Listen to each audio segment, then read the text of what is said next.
Hi, నేను మీ PVN. Devara release trailer వచ్చేసింది. మనం ముందు నుంచి అనుకున్నట్లే రిలీజ్ ముందర మరో ట్రైలర్ ఉంటుంది అనుకున్నాం. ట్రైలర్ అయితే సూపర్ గా ఉంది. First trailer second trailer compare చేసుకుంటే మాత్రం చాలా వేరియేషన్స్ ఉన్నాయి.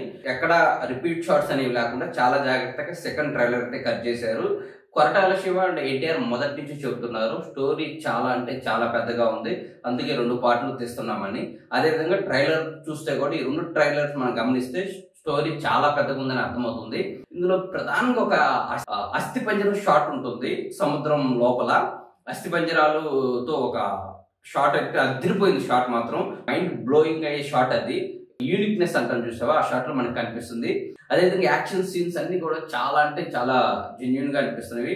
ఇక ఇందులో ఒక ప్రధానమైన డైలాగు శ్రీకాంత్ మాట్లాడుతూ, సముద్రంలో ఒక దేవర ఉన్నాడు, కొండ మీద ఇంకో దేవర్ని తయారు చేయొద్దు అన్నట్టు మాట్లాడతాడు. అంటే ఆల్రెడీ సముద్రంలో దేవర ఉన్నాడు, ఇప్పుడు వర ఎవరైతే ఉన్నారో అతన్ని కూడా ఆ విధంగా తయారు చేయొద్దు అంటూ విలన్ కి సైఫ్ అలీ ఖాన్ కి చెప్పే సీన్ అనుకుంటాం. అది దీన్ని గమనిస్తే విలన్స్ చేసే అక్రమాలని వాళ్ళని భర్తం పట్టడానికి దేవర సముద్రంలోకి వెళ్ళి అక్కడే ఉండి రక్షిస్తూ ఉండవచ్చు.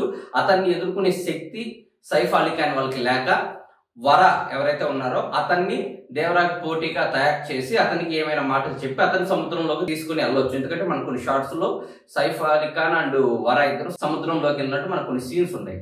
దాన్ని బట్టి చూసుకుంటే ఒకవేళ తండ్రి కొడుకునైనా కావచ్చు లేదా బ్రదర్స్ అయినా కావచ్చు. ఇక్కడ ఒక చిన్న కాన్ఫ్లిక్ట్ ఉంది. నీ కొడుకు సముద్రంలోకి వెళ్ళి 2 సంవత్సరాలు అవుతుంది అని ఫస్ట్ ట్రైలర్ లో వర అంటుంటాడు. మరి తండ్రి కొడుకుల మధ్య 2 years అనేది చాలా చిన్న గ్యాప్. సో ఆ కోణంలో చూసుకుంటే ఖచ్చితంగా వాళ్ళిద్దరు బ్రదర్స్ అనే అనిపిస్తుంది. మరి కొరటాల స్టోరీని ఏ విధంగా మలుపులు తిప్పాడైతే మనకైతే అర్థం కావట్లేదు. స్టోరీ అంటే చాలా బిగ్ స్టోరీ అనిపిస్తుంది. ఇక ఎలివేషన్స్ కావచ్చు, యాక్షన్ సీక్వెన్స్ కావచ్చు, ఫుల్ మాస్ ఎంటర్టైన్మెంట్ పక్కా వసూలు అని చెప్పవచ్చు. ఈ మధ్య కాలంలో వచ్చిన బిగ్గెస్ట్ మాస్ ఎంటర్టైనర్ గా దేవరా నిలుస్తుంది, అందులో ఎలాంటి సందేహం లేదు. పుష్ప ఎలా అయితే మాస్ ఎంటర్టైనర్ గా మంచి ముద్ర వేసిందో అంతకు మించి దేవరా సెన్సేషన్ క్రియేట్ చేయడానికి సిద్ధంగా ఉంది.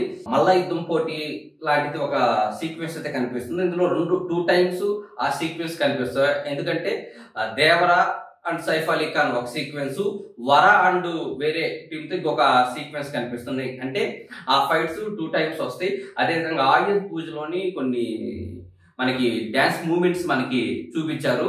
ఈ సినిమా మొత్తం మీద ఆయుధ పూజకు సంబంధించిన ఎపిసోడ్ అయితే హైలైట్ అంటున్నారు. దానికి సంబంధించిన చిన్న చిన్న బిట్స్ సెకండ్ ట్రైలర్ లో చూపించారు. అదే విధంగా సముద్రంలో ఫైట్ సీక్వెన్స్ మన ఫస్ట్ ట్రైలర్ లో ఆ విజువల్స్ చూసాము. సెకండ్ ట్రైలర్ లో కూడా దానికి మచ్చతునక కొన్ని ఫైట్ సీక్వెన్స్ ఎలా ఉండబోతుంది అనేది ఎన్నో షార్ట్స్ విజువల్స్ అయితే చూపించారు. అవైతే మైండ్ బ్లోయింగ్ షార్ట్స్ అయితే చెప్పాలి. ఇక ఎన్టీఆర్ లుక్స్ పరంగా అటు దేవరా కావచ్చు ఇటు వరా కావచ్చు చాలా డిఫరెన్స్ అయితే మెయింటైన్ చేశారు.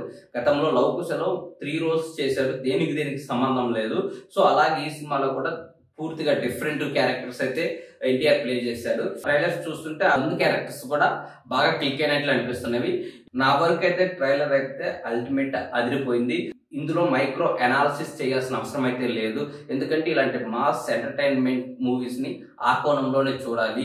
అలా కాకుండా ట్రైలర్ ని second to second, frame to frame విడగొట్టి ఇక్కడ ఈ మిస్టేక్ ఉంది, అక్కడ ఆ మిస్టేక్ ఉందని చూడకూడదు. అదే విధంగా సినిమా థియేటర్కి వెళ్ళినప్పుడు కూడా దీని ఒక ఎంటర్టైనర్ గా మాస్ బొనాంజా లాగా భావించి సినిమాని చూడాలి. కానీ ట్రోల్స్ చేయడానికి అన్నట్టు, లేకపోతే ఇక్కడ లాజిక్ మిస్ అయింది, అక్కడ లాజిక్ మిస్ అయింది, అలాంటి లెక్కలు వేసుకుని ఇలాంటి భారీ సినిమాలకి వెళ్తే మాత్రం ఎంజాయ్ చేయలేరు. నేననే కాదు, ఆడియన్స్ ఎవరైనా సరే ఆ ఈక్వేషన్స్ అన్ని పక్కన పెట్టి కొరటాల శివ ఎలాంటి ప్రపంచం క్రియేట్ చేశారు, ఆ ప్రపంచంలోకి మనల్ని ఎలా తీసుకెళ్లారు, దాన్ని మనం ఎంతవరకు ఎంజాయ్ చేస్తున్నాం అనే కోణంలోనే సినిమాకి వెళ్ళాలి. ఈ సినిమా కావచ్చు, రేపు రాబోయే పుష్ప 2 కావచ్చు. ఎందుకంటే ఇలాంటి డిఫరెంట్ మూవీస్ ని ఎంటీ మైండ్ తో చూడాలి. అలా కాకుండా మనం కొన్ని లెక్కలు వేసుకుని అక్కడికి వెళ్ళేసి ఈక్వేషన్ సెట్ అవ్వక కన్ఫ్యూజ్ అయితే అవ్వకూడదు. సినిమా అంతా చూసిన తర్వాత మనకి ఆటోమేటిక్ అనిపిస్తుంది బాగుందా బాగలేదని. ఆ తర్వాత మనం ఏదైనా ఒక ఒపీనియన్కి రావాలి. సినిమాకి వెళ్ళక ముందే బయట అక్కడిక్కడ విన్న చెత్త అనేది తీసుకెళ్లి మైండ్ లో పెట్టుకొని దాంతో సినిమా చూస్తే మాత్రం ఖచ్చితంగా ఎవరైతే ఎంజాయ్ చేయలేరు. ఆ ఈక్వేషన్స్ పక్కన పెట్టి ఎన్టీఆర్ మాస్ బొనాంజా దేవరాని థియేటర్లో చూడడానికి సిద్ధంగా ఉండండి.